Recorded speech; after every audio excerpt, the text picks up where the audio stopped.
Hey guys, and welcome to Petrolped. Now the M2 Competition and the M2 CS have appeared on the channel a couple of times, but I've only ever driven them on a motor circuit. They're a car that's impressed me a great deal, but I still feel like there's more I need to learn about the car. So I got in touch with my friends at BMW and said, is there any chance that I can have an M2 CS for a week to really get to grips with it and find out what it's like? Could I really daily an M2 CS?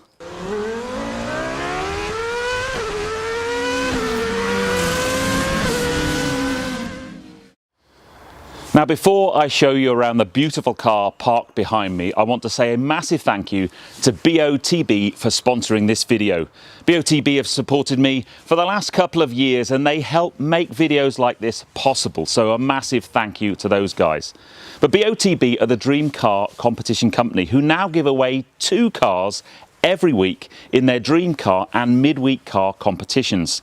And they're now adding £50,000 of cash to every single car in their dream car competition. Now, you could win an M2 competition along with £50,000 of cash in the boot for just £2.30. That's a £100,000 prize. You only have to be 17 or over to enter, and they have 150 other cars to play for, including 20 BMWs, and that includes the new M3, which, let's face it, looks incredible. There are links in the description below and also in the pinned comment, and the competition closes on midnight on Sunday. So head on over to BOTB, have a bit of a play, and you never know, you too could be driving an M2 as well. But let me show you around this stunning car behind me, because it really is very, very special.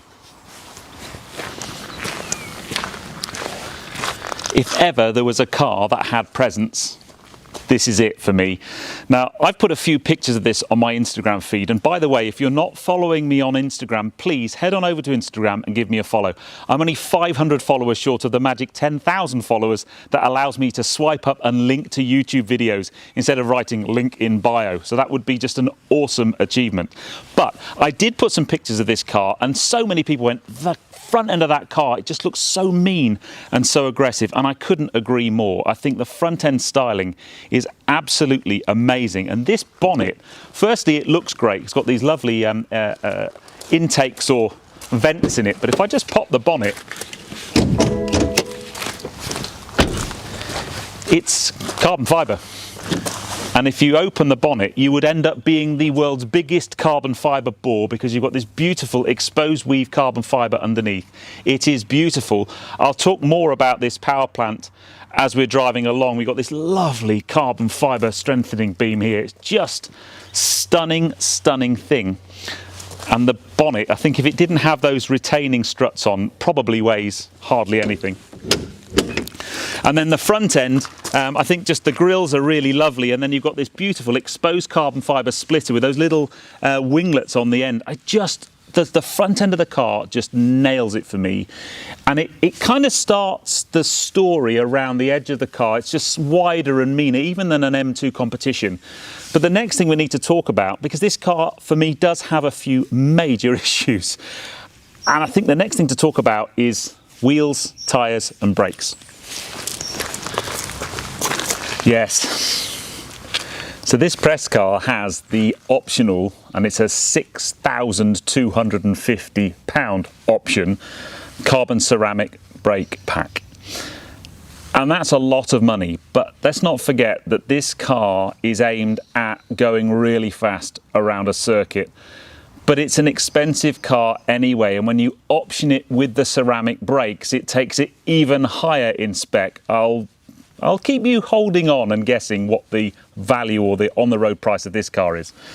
But yeah, those brakes. Now, I always find ceramic brakes an interesting one. If you're going to track your car a lot, then I can see why people would want to spec ceramic brakes for the extra braking performance and extra braking durability. However, if you're buying this car to use on the public highway, really, honestly, the standard steel brakes that would come on this car would stop you fast enough and would give you the braking performance that you need. So I think there is an element on some cars, ceramic brakes being a bit of bragging rights. The other option, or the benefit they do give you though, is ceramic brakes don't create as much brake dust, so you do keep cleaner wheels and cleaner cars, and it's a very expensive thing to get cleaner wheels, but that might be another reason why you go for ceramic brakes. The other thing that this car is shod with one of the best track day tyres you can buy, the Michelin Pilot Sport Cup 2.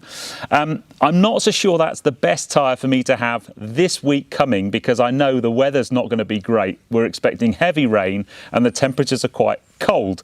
So I would much rather this car be sat on a set of all season or winter tyres, but I'm not going to moan too much, because when I did the Giulia Quadrifoglio video recently, and that was on Pirelli P0s, I had lots and lots of problems because they're basically the wrong tyre at the wrong time of year. So if you were going to daily one of these, I think a set of winter wheels and tyres with an all-season or winter tyre option would probably be a cunning plan. These things on a nice, warm, sunny day would be epic.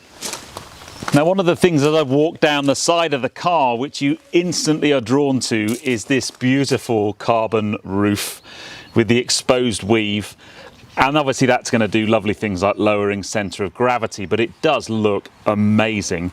Then you come round the back, you've got this little carbon lip spoiler, quad exhaust, lovely exposed carbon diffuser. It just looks mega, really, really mega. and it's funny, I know lots of people with M2s and M2 comps, and I've never really, not never really got it, but never really lusted after one. That is until I spent about an hour with this car, and now I really, really want one. Maybe not a CS, my budget doesn't stretch that far, but they're a handsome looking car, and this thing's got such wide hips and such an aggressive stance. I think it looks absolutely excellent, but the inside of this car is really very special. Really very special.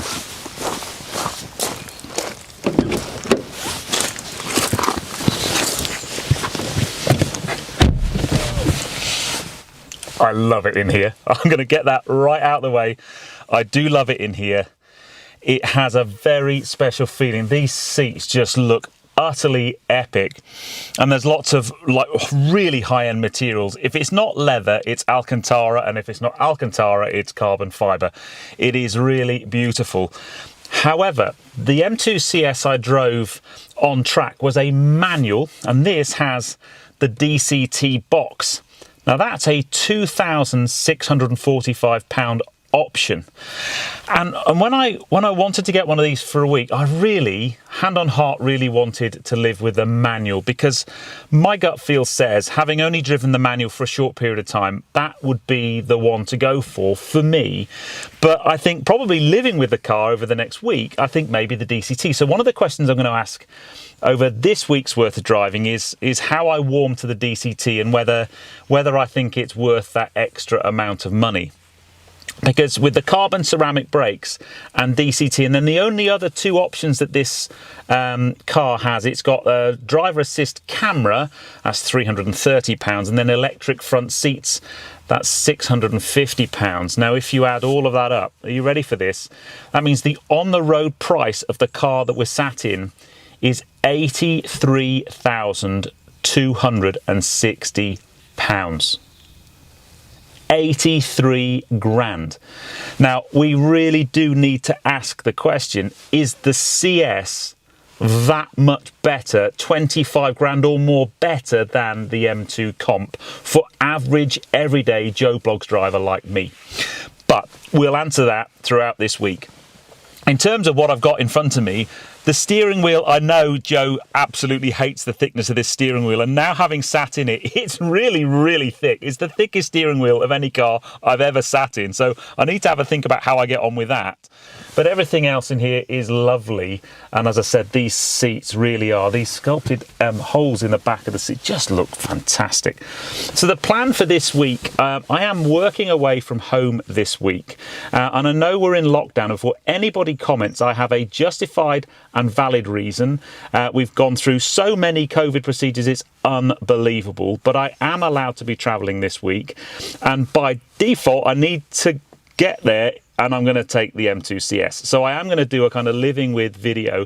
I expect I'll probably do about 500 miles this week, so I should have an opportunity to take this car on a range of different roads. I'm going to be really interested to see what it's like on a dual carriageway stroke motorway, because I have heard rumours that these are quite thirsty, and then hopefully I'll find some nice B roads and be able to kind of experience the car. My worries are temperature and rain. I don't think I'm going to be able to push too much, but I will spend quite a bit of time in the car. So I've got about an hour or so before I have to head off, so you can join me for that. But so far, first impressions of this car, oh, it's really good.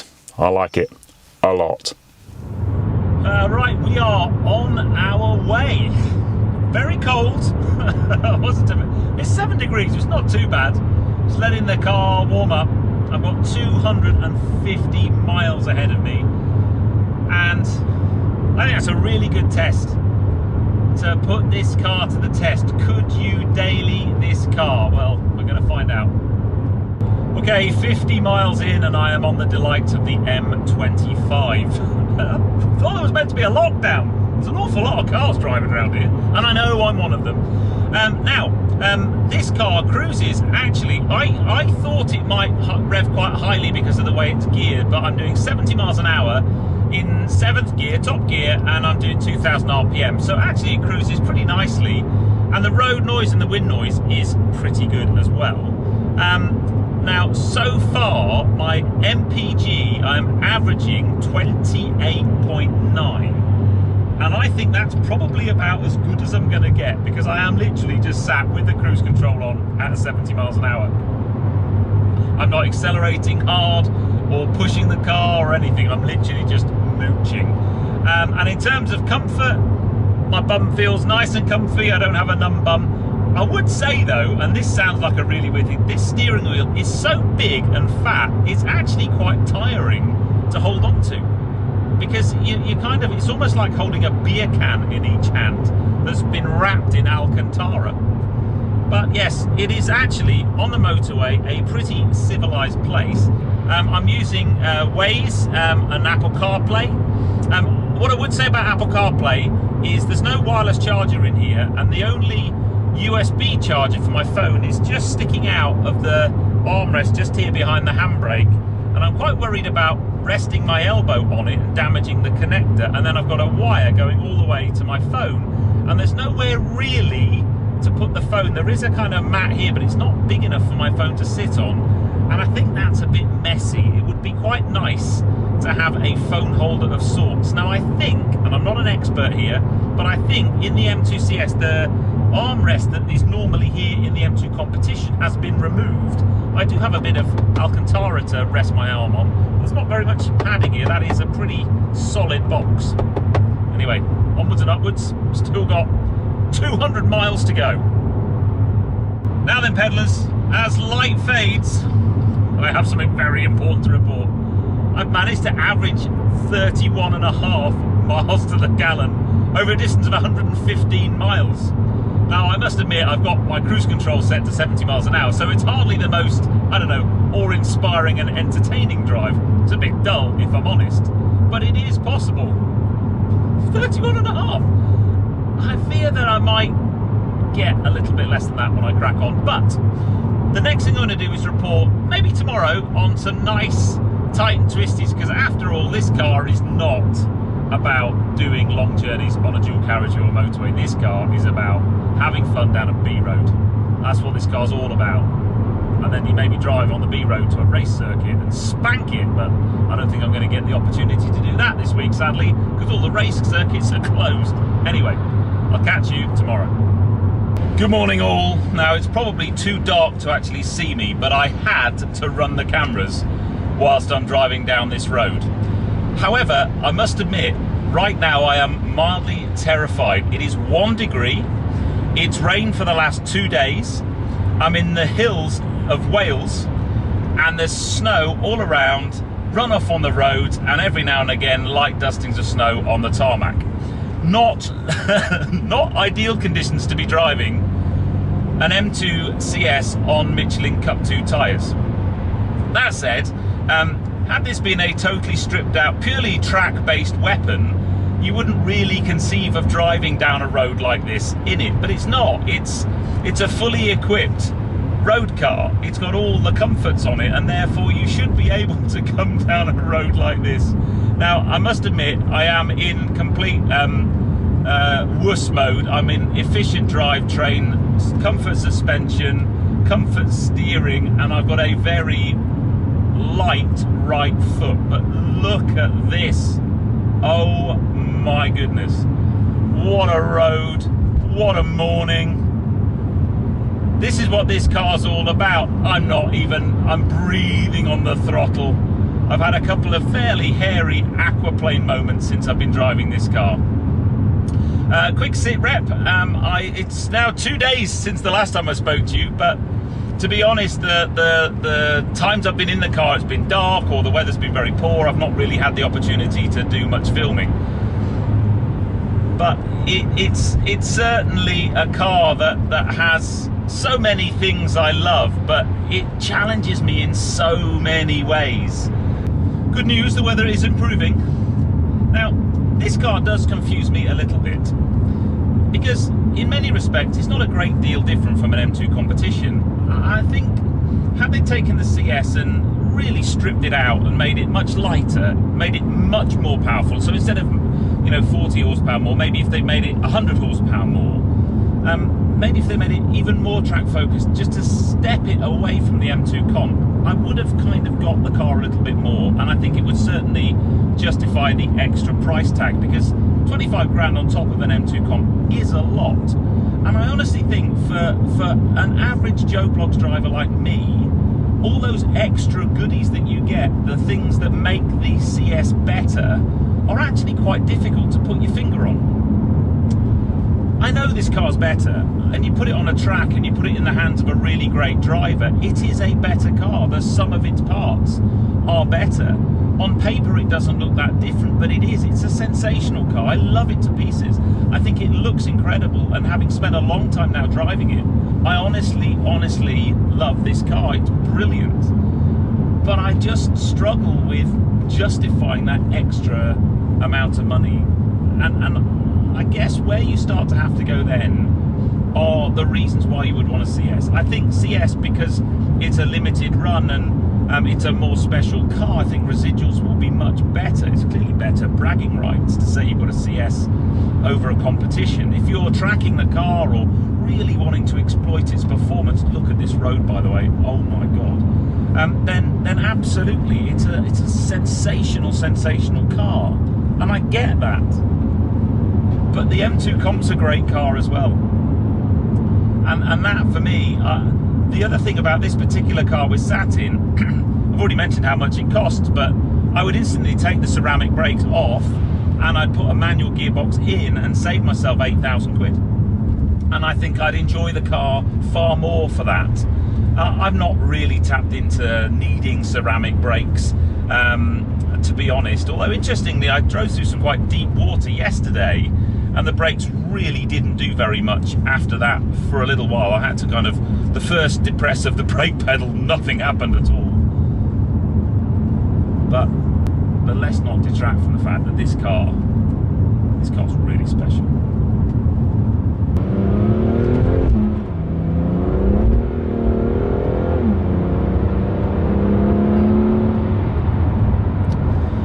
So my filming plans yesterday didn't quite go to plan. The plan was to film a review on the way home after we'd finished work. Unfortunately, I didn't finish work till it had gone dark. However, I then had a 250-mile drive to get home.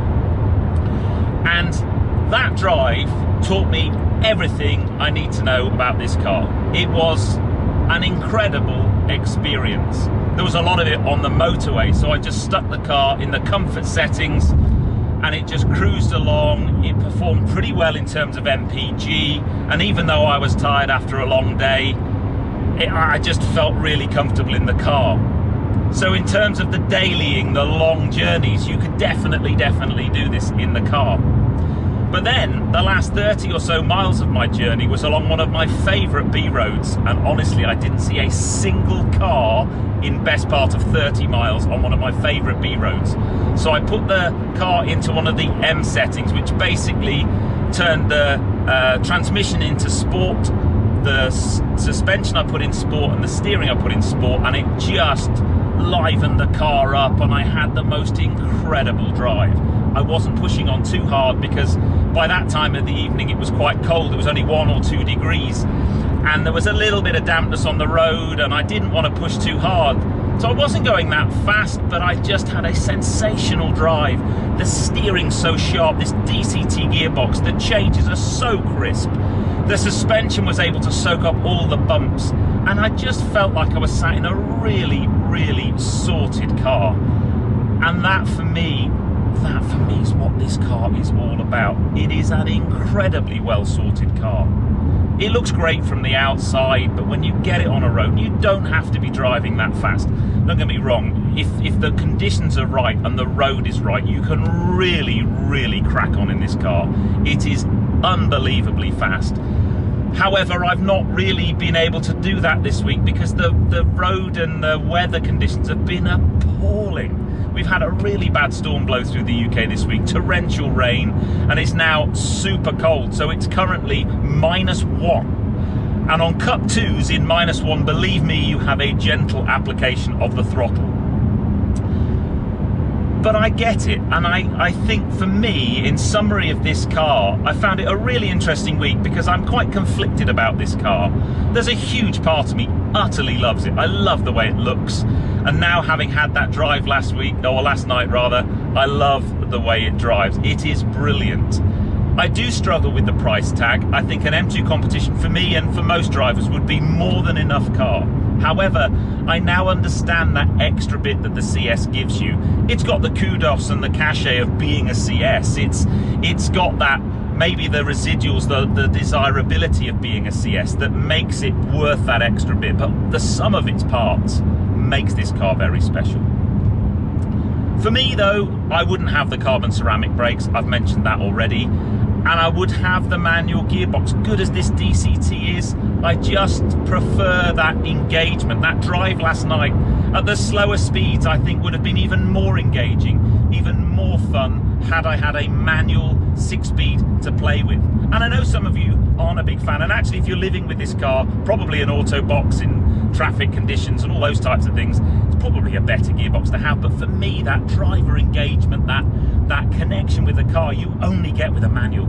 And to be able to spec a performance car like this with a manual is a rare thing, and a thing that I don't think is going to be around for that long. So take advantage of it, spec it as a manual, and enjoy 3 pedals, enjoy the extra technique that you need to really get the most out of the car.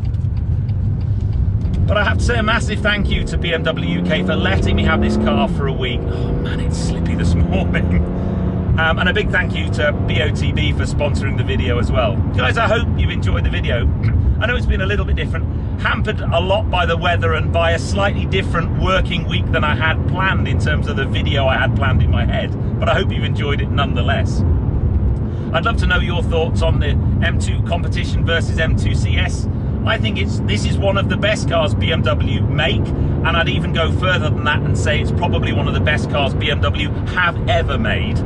And I would love one. I've got quite a hankering for an M2 competition now. I really love them. I think they're super practical cars, and I really, really want one now. Yeah. Oh. Anyway, I hope you enjoyed this one. I'm going to enjoy my favourite road, although I had to come out very quickly this morning to film this before the car gets collected, and it's not really ideal conditions because it's proper sketchy out there. Next time some winter tyres would be far better, and I'd get to understand the car and enjoy the car far more. If you're going to daily one of these through the winter, stick some winters on it, don't try and do it on Cup 2s. I hope you enjoyed this one, guys.